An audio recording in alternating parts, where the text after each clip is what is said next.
Hey there, Guitaroholics. I'm here with my good buddy Tyler, and we're going to go down his entire rig for live shows. So this will be everything that he carries to gigs. Then we're going to play around some, see if we can pass the guitar back and forth, maybe put one of my guitars through his rig, and we're just going to have some fun. Sounds terrible. Sounds terrible. Hey everybody, Tyler here, Wes's best guitar friend. I'm here to show off my live setup for when I play with my rock reggae band Dog Beach Rebels. In that group I'm kind of the rhythm guitar player and sing and write a lot of music. And I'm going to show y'all what I've been relying on lately to perform. So what all do we have here, Mr. Tyler? Alright, yeah, you can see you got just a couple pedals down here, you know, a nice amp, and then the guitar. Let's start with the pedals. Yeah, so what we're working here, we'll go, so starting, first thing we're going into is just a pretty basic tuner. Nothing special about that. My parents gave that to me like 20 years ago for Christmas, and it's still kicking. So yeah, that's the tuner I rely on. Nice. Next we move on to, this is a like an overdrive pedal. I believe that company is Rock Your Repaired Amp is what that stands for. This is supposed to be a pretty much exact model of that really old Koehl pedal that is very highly coveted. And extraordinarily expensive. Yeah, I think the real one, a real one would be over $1,000. Oh no, they're about $3,000. $3,000. Yes. Those were made originally in San Marcos, Texas, or New Braunfels, just south of here. And I was reading about them. One cool thing Koehl did to hide their technique is once they had everything assembled, they'd open it up in the back and just spray foam in there to cover everything up, so you couldn't trace exactly what they were using or how they were doing it. Wow. But one of the original founders of that company, I believe, went over and started this one. So this should be a very close comparison. I love it. I think it just cuts through great for little lead stuff, or if you just want to add a little more energy. That's what I'm using. So love it. Actually, at some point, we should put that next to the Stu Mac kit, because they claim to have gotten some of the original capacitors and pots and stuff. Okay, cool. Yeah, that'd be neat. Yeah, I love it. And then last here is my delay one-stop shop, which I love. This is the Boss DD500. Wasn't cheap. I kind of saved up and eventually bought that, and I love it. It's I love using delay, but I cannot stand if there are not presets. I don't want to have to try to dial something in on the spot every time and get close, and even tap tempo. I would much rather recall settings. So yeah, this thing lets you recall up to like, I don't know, 100, 200 different tones or delay patterns that you've got. I think you can go 1 through 100, and then there's an A and B for each one. Oh, that's awesome. It's got all the different delay types over here. I found some really cool presets that I like to use with the band. Some kind of just ambient stuff, and then just some more classic, slapbacks. And I found like a tremolo, a way that makes it sound like tremolo. There's a lot of cool stuff online for this pedal. So, well, let me ask you, since that's the only digital piece in your chain, how does that affect your tone? Since you're going through tube amp, which we'll talk about here in a second. Yeah, I don't really know. I mean, I think it's probably having very, very little effect on the tone, whereas, a lot of the more analog delay pedals probably, would color it more, and they're even like, that's kind of what you're looking for with those, is the way they color things. But this one, it probably varies. They're obviously trying to model some of those other analog pedals, so those might, they might come close to replicating what those do. But when this one wants to be clean, it's very clean and precise from what I've noticed. I really like it.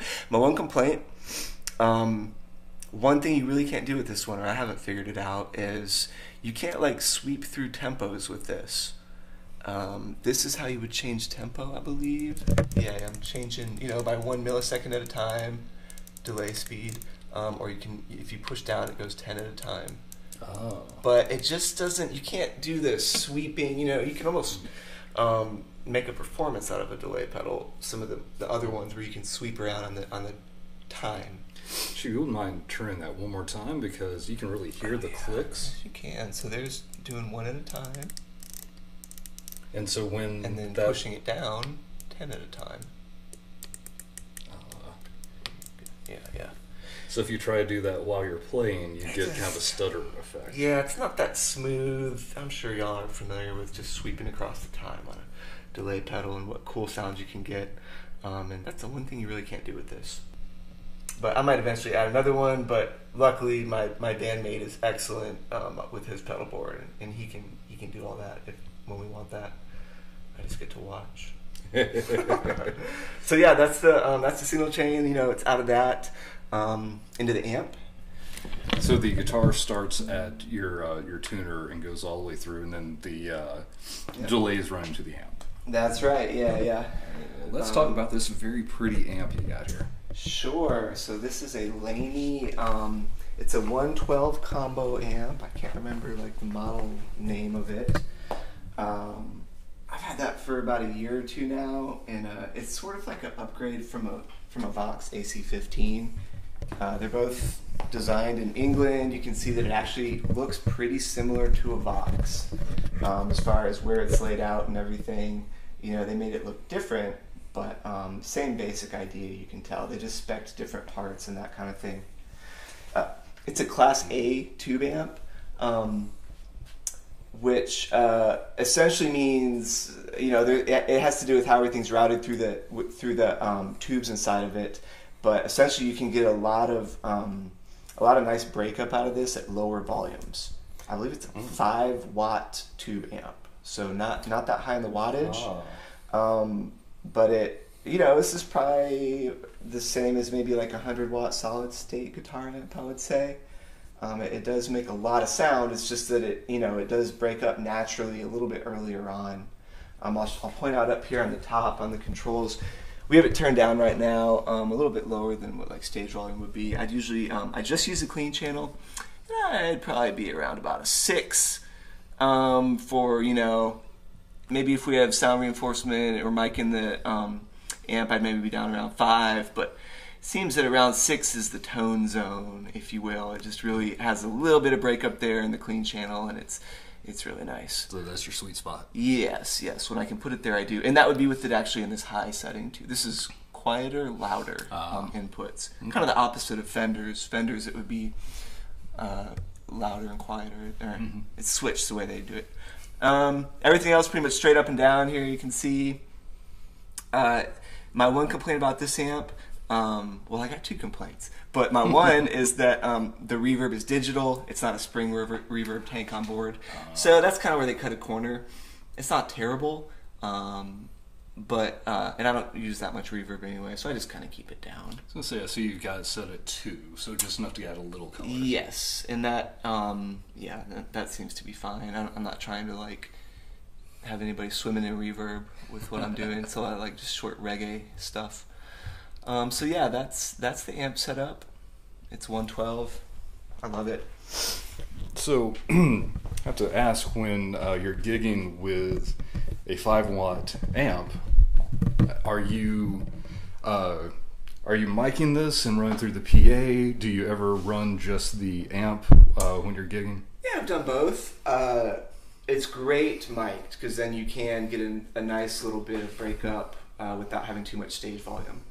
I've done some, you know, medium-sized outdoor things with the 5-piece band using this amp. Our other guitar player's using a little Fender, what is it called, a Champ? Is that a...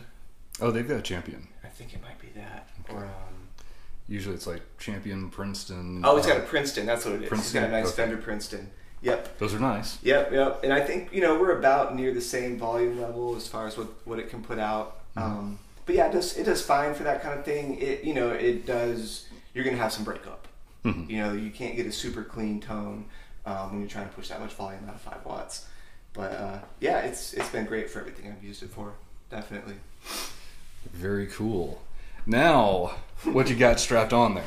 All right, so onto the guitars. My favorite part. I'm kind of a Telecaster person or a G&L ASAT person. I've got 2 of these. It's what I'm really used to, and I just like them. My dad has a G&L bass that he loves, and he kind of got me into G&L, and they're very nice. This is my nicest one of the 2. This is an American-made G&L ASAT Classic. It's kind of an upgraded version of it. I can't remember the type of wood, but it's some very light wood. It's Empress wood. Empress wood, that's right. And this thing is light. I mean, it's like noticeably just a very, very light instrument. It's balanced well. It doesn't, the neck's not diving or anything, but super light. It's got this nice wood binding. That is gorgeous. Yep. I'm a big fan of natural wood. Inspires creativity. Absolutely. We got this nice scoop here, up there, yeah. and then there's a nice one in the back as well. It's shaped really nice. And just this nice, beautiful blue. Got a humbucker here. I always try to go for that humbucker in the neck and single coil in the bridge. So can you tell me a little bit more about why you like the single in the bridge? I'm a humbucker fan and very rarely use single coil tones. Well, I just like the Telecaster. I like country music. I don't play a lot of it with the group, but I like country music. I like Telecasters. You know, a standard Tele is just two single coils. I like having a little bit more option with this humbucker here. Some people think it makes it too dark having a humbucker up here. I like having the options. So that's just what I've always gone with. I'll show you my other guitar in a minute, and that one with the stock pickup, you know, back in the bridge position was a bit ice picky, if you will. Eventually upgraded pickups, and that helped a lot. But with this one, this American-made one, these are the two stock pickups, and I think they sound great. This also has locking tuners, which is pretty cool. Big fan of that. Yeah, I've never had them before, but pretty cool. Basically, you don't have to wind the string around the post. You can just get it through there and then clamp it down. So it makes for really quick, easy string changes. Very cool, and less to bind. Yep. Very, very cool. Yeah. Oh, and I see no truss rod cover, so Yep. one less thing getting in your way of making adjustments. Yeah. So yeah, I've been very happy with this thing. I don't take this to every gig. You know, it kind of depends on where I'm going and how much I can keep an eye on everything and how much I'm gonna sweat or people are throwing beer or whatever. So in other words, you're still babying this guitar. Yes, I'm babying this one. No nicks in it yet. It's close to pristine, and I'd like to keep up the resale value. I love it. I haven't bonded with it the way I have my other one, so I'm gonna switch over and show y'all that one next. Yeah. That's you know, that would be a backup guitar, if you will, in certain situations. Like, you know, if I was doing something real important, well, I don't want to be having to change a string in the middle of this set. I have both ready to go. Absolutely. So this lovely guy, and I'll switch out. Pretty similar looking. So this is, I believe, like a 2006 or 8 G&L ASAT tribute model. Where was this made? Indonesia. Indonesia. All right. Yep. This was kind of my first electric guitar, I guess. And then it just kind of carried me through the years. I've probably had this for like 10 years now, or 15 years. Let's see, it's had a little bit. You know, this has got the semi-hollow body, so that's kind of cool. So what makes it the Blues Boy? Is it the pickup configuration, or is it the semi-hollow? I believe it's, I can't remember, it has to have both to be a Blues Boy, but I know that G&L makes it with, you know, without this, Okay. with that pickup configuration. Just gonna zoom in on our Fender noiseless. Yep. My buddy had some extra pickups laying around, so he put that nice one in for me, and I can't remember what this was. Wasn't that a Seth Lever, if I'm remembering right? Could be, yeah. Okay. It's pretty hot. This guitar, there's a very big difference. If you switch into this humbucker, it kicks it up a little bit, volume-wise and everything else. But yeah, this guitar's been with me for a long time. I went over to Spain a couple times to play a festival over there, and hucked this thing all around Spain and didn't lose it, and it made the flights and everything. I really love it. It's very special to me. I don't know that I've had any other mods done to it. It was mainly just the pickups. Oh, I think we did a switch too. I remember rewiring the switch with you, but right. Didn't you also sand off the... the neck got sanded down. Yeah. That's right. So, yeah, one time I let this drunk hillbilly play this guitar at a gig. Wasn't me. Wasn't Wes. And I saw him afterward. He gets done playing it, and he just kind of goes and lets it just bang and fall against this thing. And so it had this big, right in here, just this big nick in it. And I'd always remember that dude and get mad every time I felt it. So eventually I let my buddy that I trust sand down this neck and put some oil on it. And he did. He took off, you know, a little bit in here just to really smooth out that dent. I can like barely feel it right there. Well, and that took some of the finish off the back, so it's not quite so sticky. Yep. I love it. This is like, I would never sell this guitar. It wouldn't, you know, I wouldn't get back what it's worth to me, just with all the memories of it and everything. And this is definitely, if I'm going somewhere that I'm not sure what it's going to be like, I just take this guitar. You know, it's not super high value, and no one's going to try to run off with it, and I'm very comfortable with it. So yeah. Differences between this and the American-made one. You know, obviously that one is not hollow body and it's sculpted a little more. This has no sculpting. I guess you can't with really. the open chamber. Yeah. You know, that one's got a bone nut on it, and that one just sings a little better. And it is like, my bandmates can notice, you know, like, man, that one just, it's more like, I don't know what you'd call it, but it's, you know, it's definitely got a very special tone to it. It feels like a very, very nice instrument. I'll just kind of get sucked into playing it and listening to the tones sometimes. This one, I mean, this isn't a slouch. I love this guitar, but you know, when you get the Tribute or Squire model or whatever, you know, they're sending not the best materials, not the best wood. You know, right. It's not the highest skilled people making it and all that. You know, but it's still, it's lovely, and it's, you know, for what I paid for it, it's an excellent guitar. I'll say I've rocked a number of Squire. I love a cheap guitar. Heck yeah. Yeah. Yep. Of course, I love an expensive guitar. Yeah. I mean, we're Guitaroholics for a reason. Yeah. So what do you think about using the looper, and we'll do a little jamming? Yeah, man. Let's see what we can come up with here. So I've been talking all day about this delay pedal. It also has a basic looper. It is not its strong suit, but you know, if you're just trying to bang something out for a minute, it does have a little looper in it. I think it's like 16 seconds or something.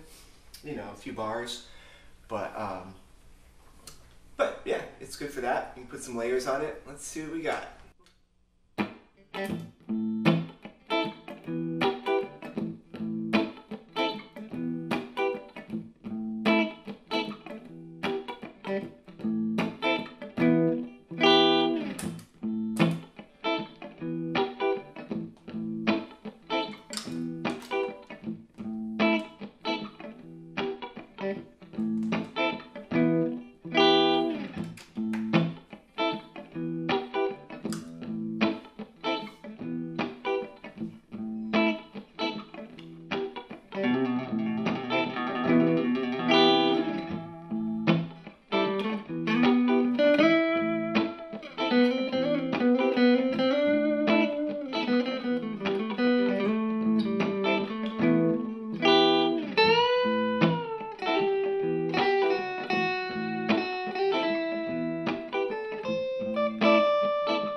So that's how you do a fade out. So Guitaroholics, I don't play reggae very often. So that was, you know, maybe not my best solo work, but it was hell of a lot. That was good, man. Yeah, that sounds awesome. Love it. It felt great. Yeah, this guitar is kind of my spirit animal. Mm-hmm. You know, feel See that? Yeah. Got a favorite key? You know what? I'm a metal guy. Let's go with E minor. E minor, I know that one. Let's see. Let me think of a cool E minor. I'm gonna do Lawman's Daughter basically. Oh, Is okay. that cool? Yeah. That's pretty much what that is.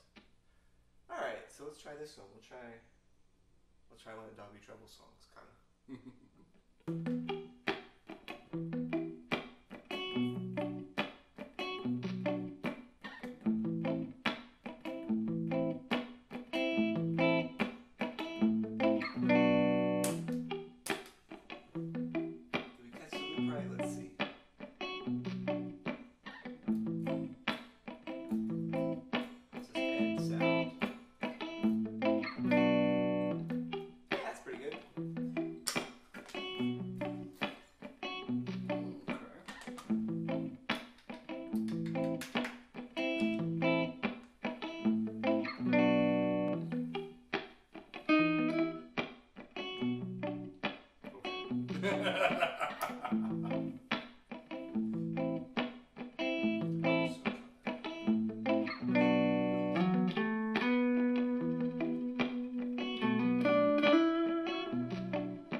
Cool, man. Yeah, that's some good picking.